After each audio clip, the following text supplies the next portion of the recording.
Hey, we're back with another video from California. My brother and I are driving around our old stomping grounds out here. And come along for the ride. We'll tell you a few things.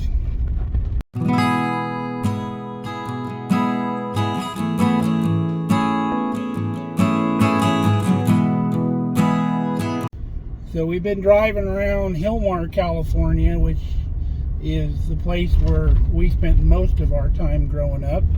Various different houses, different dairies where my dad used to work. We're sharing stories, high school stories, people that we used to run around with. And one of my favorite memories of living out here in my younger years was when my dad used to let me drive his old Ford pickup, and we'd go out to Grandma's house, and on the way we would stop and get a 6-pack of those Hostess glazed old-fashioned donuts. There were 6 of them in a box, if you remember. And on our drive there and on our drive back, where he would let me drive, I was probably 12 to 14 years old. Wasn't supposed to be driving, but it was all back roads. We'd about polish off that whole box of donuts by the time we got back home. So that was always a fond memory of mine. Glazed old-fashioned is my favorite donut to this day. Mine too. And Jim's too. So whenever I'm in town, and before I left California on special occasions, I would come out to my dad's final resting place and share a glazed old-fashioned donut with him. And we're going to do that today since we're both in California. We're going to head out here and have a donut with Pop. So we're here at the cemetery, which is just north of where we used to live by about a block and a half. Beautiful old cemetery. See a lot of names out here that we recognize on these tombstones. People that had lived around this area the whole time, back a couple, 2-3 generations. And Pop is right up here on the left. Well, here's where Pop was laid to rest here. And he was cremated, and Mom's going to be cremated, and my sister's going to be cremated. So you can have up to 6 people cremated in one plot here. I actually own this one right here for me, but I'm not sure I still want to be left here. I got other ideas when I get cremated probably, so I'm going to contact somebody in the family to see if they want one here close to Mom and Pop. But we always bring a donut out here for Pop, and we take a bite out of it and put it down there for him, and the birds will come visit him and eat the rest of that donut, and he'll hang out with the birds. When we lived here and grew up in the 2-story house on Blossom Tegner Road, there is not a road in this whole area all the way out to Crow's Landing Road to on the other side of Lander. So nobody knows where that is. So what would the square mileage be on that? I would say at least 20 square miles. There is not a road out here I did not ride my roping horse on. All down sides of the road. I went out all the way to, what's the name of that road? Mitchell Road. Mitchell Road, and rode him all the way to Highway 99 and back to the house, 50-mile round trip. Jeez. In one day? In one day. I did it in 5 hours. That's crazy. My butt was sore. And man, but that horse was a good horse. It was a good horse for him. I was so young that I couldn't control the damn thing, and when I would ride it, it was the most barn sour horse I'd ever ridden. I'd get a half mile away from the house. That horse would turn around and be hell-bent for getting back to the house. Yeah, and I couldn't stop it, and he tried to run me through some almond trees one time, about killed me. So I didn't mess with the horse too much by myself after that, because I was a little young. But I went in the Navy for 4 years. I didn't ride him, and he probably barn sour sitting in the corral all the time. Yeah, that's probably what helped out. He was the best roping horse I ever had. But he was half quarter, half Appaloosa, if I remember right. Buckskin. Buckskin color. Beautiful horse. Strong horse. His mom was a quarter horse racehorse, and his dad was Appaloosa. Oh, okay. He was fast. I remember swimming in all these canals out here. Yep. Canals were our swimming pool. You had two pairs of shoes. You had your shoes you wore every day, the ones you wore to school, work, whatever. It didn't matter what you were doing. And you had your canal shoes, which was an old pair of shoes that you'd already wore out. And you wore those in the canal in case there was any broken glass or anything like that. You'd swim with those shoes on. I remember who used to live here that had the peacocks. Oh, that was Kathy. Her name in high school. Kathy. It was an old guy. Yeah, but Was his name Oli? they were Swedish. They were Swedish. Yeah. Swedish folks. They had peacocks, and we were constantly hearing the peacocks howling. Yeah, and we've been there 2 or 3 times for big parties they had, dinner parties. Now this corner here, we grew up on this dairy. This barn here was built when my dad was working here, but the original barn was over on the right, and there was 2 gigantic eucalyptus trees right on this corner that we used to come out and wait on the corner here for the school bus. Those eucalyptus trees were like 4 feet in diameter. They were ginormous. You could see them for miles. They were probably 100 years old. Yeah. But there's the house. They rebuilt it. It looks like. Yeah, we're used to live in. We're gonna drive down there. This used to be a little field right here, just a small one. It was a corral. My first time driving tractor was in this field right here. We were picking up hay bales, and my brother and sister let me steer the tractor while they were putting hay bales on the trailer. And then right behind this silage pile they have here now, there was a gigantic Victorian house here that the owner's parents lived in. They were like our surrogate grandparents. They were really nice people. Big 2-story house. Beautiful house, probably one of the original houses here in the area. And I was so sad to see it torn down. They tore down our house and built a new one. No, this is still the house. Oh, they just remodeled They put stucco on it. Huh. But this is the original house. This is the first house I remember. There used to be a side yard right here, and then this garage back here in the back. Jim actually had his room in that garage. Yep. I remember that time you had those plastic models, stock cars. I had models that I had all glued together and everything. And I had acquired some firecrackers from somewhere, and redneck kids, if you have a package of firecrackers, you can stay busy all day. You tore all my models up. Yeah, I was blowing his plastic models up with firecrackers because it was really cool how they'd fly apart. But he didn't appreciate that when he got home. No. Now, behind the garage, Jim had a corral for his horse that we built back in here. And then this was the calf barn where they raised the calves here. But things have changed quite a bit around here. There used to be an old barn here, a big silo. We used to swim in the big stock tank that was out here. Is about 3 feet tall and about 10 feet in diameter. We used to swim in the stock tank. Old hay barns right here. Yeah, there was a big hay barn right here. It was the original milking barn, and where I'm parked right here, there was the original barn that I remember. Yeah. And then they built this other newer barn over here. When Dad was working here. Dad pretty much ran this whole place, and the owner was pretty much absent. Dad built this dairy up to what it was, but it's kind of run down now actually compared to what it was before. When I was working for Turlock Dairy Refrigeration, we remodeled this milk barn. Yeah, this was the new milking parlor that they built. Was called a stand-up barn because you could stand up and milk the cows because the cows were on elevated platforms. Yeah, they had a pit. I spent a lot of time in this barn. When we first moved into this place, I don't know how old Mark was, he was real young. Looking at the cows in the backyard and electric fence there, and we had a burn barrel. And there's a metal antenna sticking out. And I pulled it out of the burn barrel and I told Mark, here, hold this and hold the fence down so I can crawl through. I remember this, and he it wasn't put funny. that antenna on there and he started screaming, ah! And every time it pulsed, he would scream. And he wouldn't let it go, and I had to knock it out of his hand. Yeah, but he told me to do it. He knew what would happen. Oh, I got in trouble for that. Good. I'm glad you got in trouble because that was mean as shit.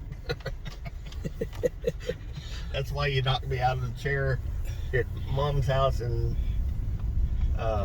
Hickman, and told me that's for all the shit that you did to me when I was little. You kids that are our older brothers, your younger brother may someday be bigger and stronger than you. I don't know how much stronger I was, but I did get bigger than him, and I got payment. Oh yeah, a lot bigger than me, but I was in the Navy still, and I was at SEAL Team 5, and I come home for breakfast, and I was sitting there, and he come from the sheriff's department, took off his weapon belt, laid it on the chair, and I'm sitting there eating cereal, and all of a sudden I'm laying in the floor.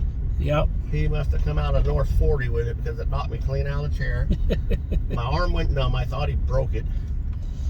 And I looked up, and he's looking at me. That's for all the shit you did to me when I was little. And oh my God, I said, okay, good shot. And I was laughing. Now help me up off the floor. Yeah, I got mine, but probably wasn't the nicest thing to do. But I thought it was funny. It's for all that torment that he gave me when I was little. Hit, man. I never had to hit that hard. We're going to take you down and show you the second house we moved into. And it was where I spent most of my early years. Now this house was a mile down the road from the first house that I remember living in. But this house here was the I spent the most time in as a young kid. This was my bedroom upstairs, right up here. All we had was a window air conditioner in this front window to cool that whole house. So when it was hot in the summertime, I would go down and sleep on the couch right underneath that AC unit. The front porch here was all screened in and covered. So it was enclosed. Dad would put plastic on over the windows in the winter. Had a little kind of little pop-out window there, still there. But there was a backyard fence that went around. There was a gigantic fruitless mulberry tree there where this garage is now, and the old tank house is still out back. That's how they got water in these old houses. The tank was up on the third story of that, and it would gravity flow into the house. But Jim had his little weight room up there, kind of his little man cave when he was younger, and then when he moved away, got in the Navy in '76, I took it over, and that was my clubhouse up there. And we had big barns and corrals and a big Quonset hut. There was a lot more here back in the day. And this house over here was owned by the big boss who owned all this. And he had a swimming pool, and he'd let us come over and go swimming. And when they'd go on vacation, we'd get free reign of the pool. And Jim, do you remember when they were on vacation one time? Yes, I remember I got in trouble for that one. No, you didn't get in trouble for that one because Sis's boyfriend at the time, who lived over here on the corner, we'd brought them swimming. Well, him and his buddies, I think they were bikers or something, came back that night and completely trashed the swimming pool, threw all the lawn chairs in the pool. Oh, it was a mess, and there was hell to pay when the boss got back, which there should have been. I thought you were going to tell him about my senior year when after a football game on Friday night, Mom and Dad was gone for the weekend. You weren't in the swimming pool, though, were no, you? But we were in L.A. Yeah, but I had a big party here for after the football game, and I got in trouble for that one, too. We came home early from L.A., and we come pulling in this driveway, and every light in the house is on. The driveway's full of cars. There's people out in the front yard, and there's a bunch of cheerleaders come running out the back door out into the field. And everybody was scattering because Mom and Dad got home. Jim was throwing this gigantic party. He had the whole football team over here after a football game. And it was a gigantic party. He got in trouble for that one. That was pretty crazy. Yeah, this tree in the front yard's been really tall sycamore tree. Big tree. And then these were the neighbors over here. I was friends with the young kid that lived next door over here, and we actually had a trail through this field. Whenever there was oats or corn, we'd have a trail through the field that we would walk. They used to have an almond orchard out there. Yeah, there was an almond orchard out behind, and they had a swimming pool also. And then out here in this field, the boss's kid had 2 of those Honda Odysseys, and they would make a racetrack out in this field out here that we would ride those those dune buggies in. It's silage chopping season. Got all these trucks going by, and then mom and dad's friends lived here across the street. They built this house here, and the big barn and stuff. They've since moved out. Yeah, but they let us swim in their pool too. The sister of my friend that lived over here, she was the typical girl next door, and we learned a lot of things together. Another funny story I remember at that house was when Jim had a girlfriend. He was constantly on the phone with his girlfriend, and mom and dad would make him get off of the phone and go to bed, because he was always talking on the phone late at night. Well, there was a telephone jack upstairs, the top of the stairs, that wasn't used. It was just down by the carpet. There was nothing plugged into it. And Jim was so crafty that he found some telephone wire, run it underneath the carpet from that telephone jack, wired it in to a telephone in his room, and would sit there at night talking on the phone after hours in his bed. And he finally got busted. They must have heard him. How'd you get busted on that? I don't remember. I remember them finding the telephone wire underneath the carpet, though. He ran it underneath the carpet into his bedroom. That was pretty funny.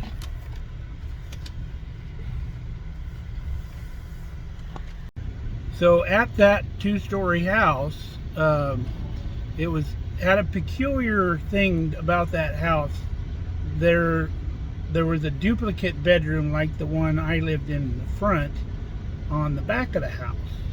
And for a while, we had no idea it was there, because the bedroom had been walled off where there was no entrance to the bedroom. But being the little pistol that I was, I used to climb out on the roof all the time from my bedroom, and I'm sure Jim was out on the roof at certain times too. And we found the window on the back side. You never really noticed it when you were in the backyard, because you were so close to the house you couldn't see it. So we noticed there was another dormer on the back of the house. We noticed there was a window there. Yeah. Where does that go? You opened the window to see what was inside, and it was weird. It had furniture still in it, and it looked like somebody's room that had just been closed off. Very strange. And we always thought that was pretty creepy. Maybe somebody died and they sealed the room off where you could no longer get to it. We didn't even know where the entrance was. Now, when the current owner bought it, they opened it up and they're using the room. There's 4 bedrooms upstairs now. That was always really creepy and weird. And then my brother here, his room was at the top of the stairs to the left, and he'd get up in the morning and he didn't want to go downstairs to the bathroom, because there was only one bathroom in that whole darn big old house. He would actually open his window and pee out the window. But mom and dad's bedroom was right below his window, so mom saw this stream coming down outside the window. She thought it was raining. She thought it was raining, but then she figured out what it was, and I remember her yelling, "Jim, what are you doing up there?" But Jim said I used to talk in my sleep. What did I used to say? I come home at midnight my senior year, and I went in my room and he said, "Jim, what? You want to go out and play baseball?" I said, "Mark, no." "Well, let's go outside and play baseball." I said, "Mark, it's midnight. So let's go play baseball." Talking in my sleep. Pretty crazy. So I thought I'd include Sis on some of our funny stories from living at the old two-story house. What do you remember that was funny? One thing that was funny was I was upstairs in my 2-story bedroom, and I was watering my plants, and I didn't have a screen on my window, so I opened it up and threw all the dirty water out, and it landed on Mom's head. My other one was that it's sad, but I didn't kill the cat. Oh, I remember this. I had this cat named Snowball, and God forgive me, I'd throw it out my 2-story window to see if it would land on its feet, and it did. It always did. And I did it more than once. Never broke its legs. Nope, it was always fine, and let me do it again to him. And then I cried the day the neighbor ran over it. Terrible. So right here, this place has some significance. My brother, what year was it? When I was a junior here in 75. 1975, he got in a bad wreck right here in front of this house, him and his buddy. And we got the call, and me and Dad come racing down here, and fire department was here and everything. So what happened with that? A guy had drank a bottle and a half, was really, really drunk. We were in a 3/4 ton Chevy pickup. He was in a big station wagon. And right when we got in front of this house, they swerved over in our lane, and we went head on together, doing about 55, 60 apiece, and come to a dead stop. I remember there wasn't much left of the vehicle. No. And you weren't even seat belted in. Nope. Neither one of you were you? I watched the windshield shatter in front of my face when I hit it. We grew up in a time where the seat belts were always tucked in behind the seat. You had never used them. Ben went underneath the steering wheel. It was pushed up against the dash. The shifter was way back here. The sides were buckled in, and the tank side come in and gave me a Charlie horse on my leg. And I looked at him, he looked at me. You okay? Yep. You okay? Yep. We had to crawl out the windows, and that guy was just out cold in his car. Wow. And he came to after Ben released the seat, and it slid back. He fell over, and he said, "Who hit me?" Ben said, "I'll show you who hit you." We cheated death a few times in our younger years, and I'm not going to go through all of them.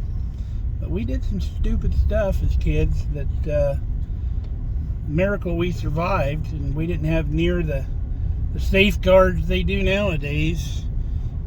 Like we were talking about the seatbelt. Yeah. Well, I think we're going to wrap up our tour of our old stomping grounds here. It was nice to come out and see everything. Lots and lots of changes. Let me tell you what, boy, time really does turn things around out here. Not always for the better. Some of the places look pretty run down.